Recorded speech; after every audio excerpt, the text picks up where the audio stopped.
Hello there. It is Dr. Siobhan. How are you? How are you doing? I hope that you're well. I hope that you are excited. Thank you for clicking to join me in this conversation about anger and how to better manage anger and stop letting it control our life, ruin our conversations, our relationships, and all the things that anger seeks to destroy. So, I have been thinking about doing this series for a while, and I'm excited that the time is finally here to share it with you. So, we are going to be exploring anger over the next few videos together. I think it's going to be 3, although once I get going, I may find that I have more to say or more to share with you because I really want this to be something that you can refer back to time and time and time again. I think anger is an emotion that all of us experience. It is a natural human emotion, and a lot of times we don't know what to do with it. We justify our anger, we hold on to our anger, and that doesn't always serve us. It doesn't always lead us to experiencing the things that we actually want in our relationships, in our marriage, in our lives. And so anger is such an important topic because I think it keeps us from being happy. And every single time I talk to you all, the number one thing that you want is to be happy. I just want to be happy. I just want to be at peace. I just want to be content. Those are the things that all of us are after. And many, many times we allow the emotion of anger to get in our way. So we're going to talk about it and we're going to work through it, and we are going to find solutions that we can really apply in our lives in a tangible way where we can actually feel, see, and experience differences. Does that sound good? I hope it does. So let's talk about anger. Whenever I post on social media, I always like to look up quotes and things like that. And there was this one that I saw quite a while ago that always stuck with me, and it said that anger is like drinking poison and expecting the other person to die. Now, that's a little dramatic. I'm sure even in our angriest moments, our true spirit doesn't want anyone to have the experience of death.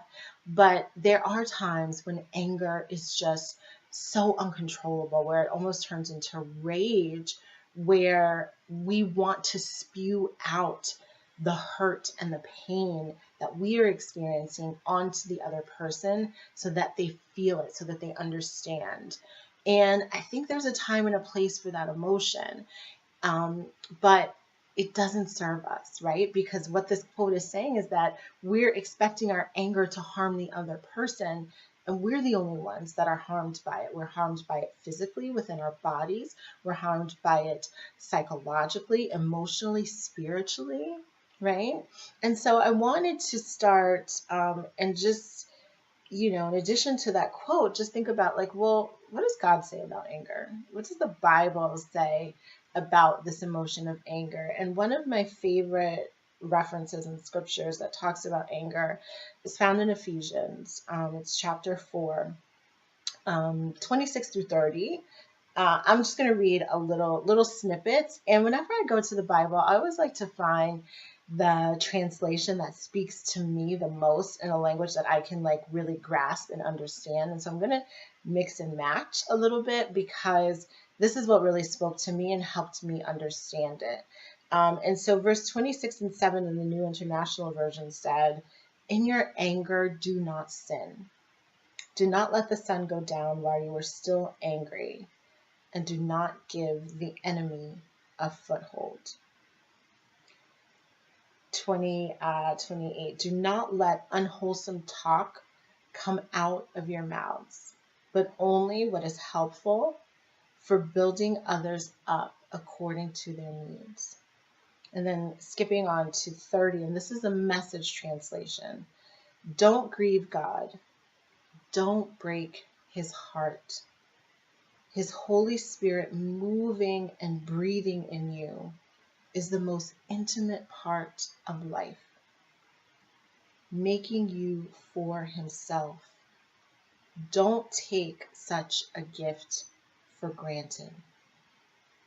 We don't want to grieve God, right? Like, he's been so good to us. And I often think about, like, he has this bird's eye view of us all the time. And when it comes to our conversations with our husbands and our interactions, he's there watching. And when we're angry and we're lashing out in anger, it grieves him, right? It makes him sad to see two people that he loves and adores, that he brought together in conflict and hurting and in pain and in anger with each other. And that grieves him. And knowing that we grieve God is always like a sobering thing for me to think about, that I just want to share with you. At the beginning of this, it talks about, in your anger, do not sin. And I think in church, a lot of times we're taught sins as sort of like these very specific things. And I think there's, again, a place for that. But whenever I think of sin, and I remember what I learned that really stuck with me, is that sin is whenever you miss the mark, where you have the opportunity to rise up, to be your best self, to be your higher self, and you miss the mark by choosing to let your ego get in the way, to let your feelings get in the way, to let your smaller self get in the way of you rising to the occasion and you meeting that mark in your life. And so that's how I want us to think about it. So don't let your anger make you miss the mark, right? Whether that's the mark that God has set for you, whether that's the mark that you have set for yourself in terms of how you want to show up and how you want to be. It's really important to think about that, and how anger might be, getting in the way of you showing up the way that you want to show up. The other part of this is, it says, don't give the enemy a foothold. And I think, again, when it comes to, at least my experience in church, you get this image of the devil, the enemy. And I have come to realize that the enemy, or this force or way of being that doesn't serve us, is always there, however you look at it. And so I have a broad definition of what that actually means. And it's the thing that's coming to take you down, the thing that's coming to make you miss the mark. And whenever we allow ourselves to stew in anger, to respond out of anger, we give that negativity like a foothold in our heart, in our mind, in our environment, in our home, in our marriage. And it's sort of like, if you can imagine, like, you're trying to close a door and like someone is like just boom, boom, boom, like beating up against that door, just trying to get like just a little bit in. And once they're in, like once they have just like a little bit of a crack, then they can just like blow the whole thing away. And that's what anger does, right? It's just like, you just need, if you give it just a little bit, then there's this downward spiral of many unfortunate and negative things that can come. And so we're here together in this conversation to really acknowledge the damage that anger can do. And we're here looking for solutions, right? So the interesting thing, though, right, is that we all experience anger, and anger is a human emotion. God gave us our emotions. Anger is one of those emotions. Even Jesus experienced anger in his time here on earth. And the reality is, anger serves a purpose. And so that's the first thing that I want to just explore and discuss and have you think about in your own life, is how anger serves a purpose. What is that purpose, right? So anger, in essence, covers up fear, hurt, and sadness. There's another quote that I remember when I was teaching another masterclass that I had come across, and it said, anger is just sadness's bodyguard, meaning that on the inside, right, on the inside of your heart is hurt, is pain, is sadness, fear, worry, concern. And instead of being able to express those emotions, we tighten them up and we let anger sort of like harden our hearts. And we let anger be expressed because it's so much easier to be angry at someone than to be hurt and sad by what they did. Anger is a primal instinct. It is a primal emotion. It, generates fight or flight response in us. It's something that back in the caveman days we needed because lives were really literally at stake from the wild animals. But now, right now, anger does not serve us in the way that it did, where our life was literally being threatened. As you think about the emotional state of your marriage and how you're feeling right now, like your life is not actually at danger. Your emotions are being hurt and maybe bruised. And so that's why we're responding in anger. But it's a primal fear, it's a primal instinct, which means that it comes from our small self, right? I've been talking a lot, if you've been reading my emails, about our small self and our higher self. So the small self is the one that's like shrinking, that's negative, that's that inner voice, that inner critic that's constantly on repeat in your mind. And your higher self is like your spirit.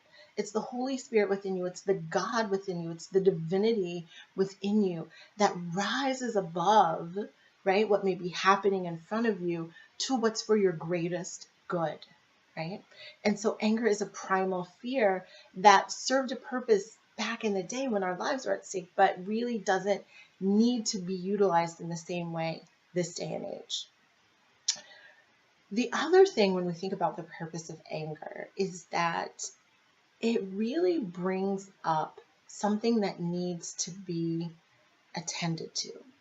It brings up something that needs to be looked at. It brings up something that needs to be healed. And so whenever you are triggered, whenever you feel anger, I want you to begin to now ask yourself the question, like, what is this really about? What is it that I need to pay attention to? What need is being surfaced? What concern is being agitated, right?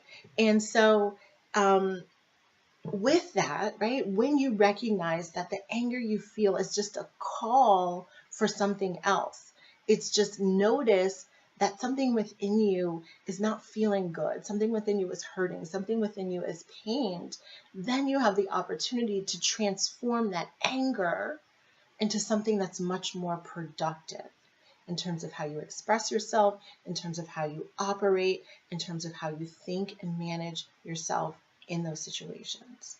Okay? I like to think that anger is a call for compassion. That whenever I experience the emotion of anger, it's like, what do I need to forgive? What do I need to understand? What do I need to be compassionate about? Right? And when you look at anger as something to be transformed, it actually becomes like your GPS system. It becomes a tool and a resource that you can use in the positive direction to attend to yourself, to meet your own needs, or to communicate in a way that's really healthy to get those needs met within your marriage or any relationship, right? And so that's the purpose of anger, right? It covers up the fear, the hurt, the sadness. It's a primal instinct, and it is a call and a guide and a director to things that we need to pay attention to and heal within ourselves. The second thing that I wanted to talk about in this video today was the core beliefs that create anger. So emotions are really the function of beliefs and thoughts. Thoughts are just sentences in our head, opinions we have. Beliefs are thoughts that we think over and over and over and over again to such a degree that we believe they are true. Like the things we believe are true to us because we've been thinking that way for so long. And so when it comes to anger, a lot of times what happens is that a situation bumps up against some beliefs that we have ingrained in us that cause us to feel that way. And so here are the three most common beliefs that are underneath any anger you might be experiencing. The first is, it's not fair. you get it, right? You feel it. You're like, yeah, it's not fair. I know in my own life, I think about this a lot when it comes to managing the household and managing our children. I'm like, it's not fair. Like, why do I have to be the one to do all the things for the kids? And, my husband seems to be getting off easy. It's not fair that this, it's not fair that that. So it's not fair is a core belief that triggers anger. Whenever you feel like a sense of injustice or unfairness, anger will come from that. The second is it shouldn't be this way. That's when we resist reality. When we look at a situation and we're like, no, this is wrong. It should not be this way. This is not what I expected. This is not what I wanted. This is not what I signed up for. And this is wrong. This is not the way it should be.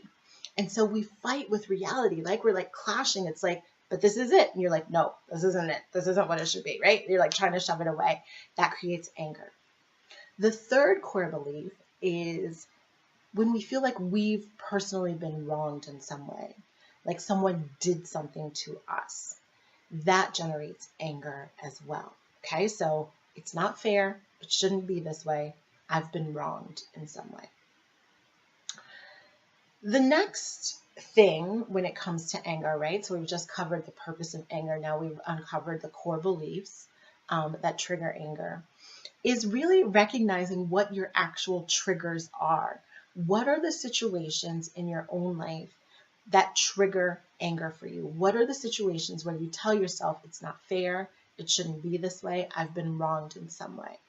I want you to spend a minute thinking about that. If you're at a place where you can actually write it down, it would be really helpful to do so. And I'll just pose some questions to you, right? I'll coach you in this moment. So what are the top experiences that trigger anger for you? What happens? What does your husband do? What does your husband say, right? That triggers anger for you. What does he not do? That triggers anger for you. Okay, so what are the top experiences that trigger anger for you? The second question is, when are you most susceptible? So there are times when the same situation could happen, and if you're well rested, if you're not stressed, if you aren't hungry and tired, you can sort of let those situations roll off your sleeve and not make a big deal about it. Then there are other times when the opposite is the case, right? And so I want you to think for yourself, when am I most susceptible to anger? What are the things that are going on within my body, within my mind, within my life that make anger a much more automatic response for me? It's important to be able to identify that. And then I want you to start to dig deeper, right? So in the purpose of anger, when we talked about that, we realized that anger is really just covering up fear, hurt, or sadness. And so I want you to think about, in those moments where you were triggered to experience anger, what is your fear, right? What are you hurt by? What saddens you? Right? And so here are 3 sentence stems. I like to use the sentence stem structure because it really helps focus our thinking. It helps to focus our responses to situations or questions. So for fear, right, you might finish this sentence. I'm afraid that, right? I'm afraid that. When I'm triggered by anger, I am afraid that. Number 2, I feel hurt because. I feel hurt because. And then the third one, I'm sad that. I'm sad that. Right? So spend a little bit of time just thinking about, when are you triggered? What are the experiences that trigger you? When are you most susceptible to responding in anger? And what's underneath your anger? What are you hurt by? What are you sad by? What are you afraid of? Okay. And then the last piece, right? I don't want to overwhelm you too much in this first video, but the last piece is just to take stock of how you express your anger, right? Anger shows up differently for every single person. And so I want you to think about your anger profile, right? How does anger feel in your body? Do you get hot? Do you get a headache? Do you feel your heart pounding? Do you feel like all agitated in your body, right? Do you move quickly? What are your facial expressions? Do your eyes get big? Do you like shake your head? What is your face doing when you are angry? What is your body language? Like, what is your overall body language when you are angry? Are you closed off? Are you dismissive? Like, what is your body doing when you are angry? What is your tone, right? Everybody has different tones. Some people can be calm when they're angry, right? It's like this sarcastic, super sweet tone. And some people can be really, really nasty, right? What is your tone when you're angry? How do you talk when you are angry? Do you talk really fast? Do you interrupt? Do you use really bad language and really mean words? How do you talk? What comes out of your mouth when you are angry? Is it sarcasm? Is it criticism? Is it judgment? Right? How do you talk when you're angry? And then what is the energy you are giving off? Right? We are all energetic beings, and our emotions actually emit energy that other people can feel, right? That's why sometimes you don't even have to say a word, but your body language, your energy is telling the other person how you feel. And so I want you to think about when you're angry, what energy are you putting out into your home, into your life, into the world, right? So just sit with some of this, right? Sit with anger and how it's showing up in your life. Sit with the purpose of anger and what it's covering up for you personally in your own life. Sit with what anger does to you, how you respond to anger.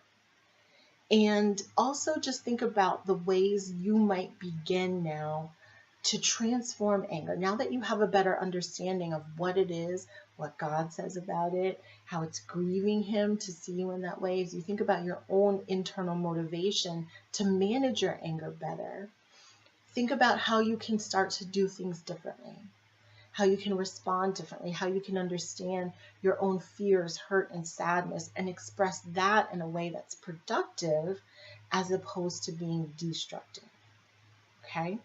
I would love to know how this information is impacting you right now, what you're going to do with it, how you're going to apply it in your life. Information is nothing without application. And if you find that anger is really something that you want to work through and you could use a little bit more one-on-one support, I encourage you to schedule a consultation call with me. I work with many, many clients who are struggling with anger issues, and there are strategies and there are tools and there are things that we can do one-on-one together for your unique anger profile that will really help you get the progress that you want to see in this area of your life. So there is a link to schedule a consultation call with me if you've not yet ever done that. I would love to speak with you. I'd love to understand what's happening for you specifically, as well as share some ideas that I have for how we can move forward. All right. Thank you for tuning in to this video. I will be back with you with number 2, which the next time we get together, we will actually be talking more about how to heal and how to uncover more of what's happening for you when you're angry, and how to move forward in a productive way. So I'm really excited to start sharing with you some of those tools and ways to reflect on what's happening in a way that moves you forward. All right, thank you so much for tuning in. Again, I'll be back with you soon. Bye-bye.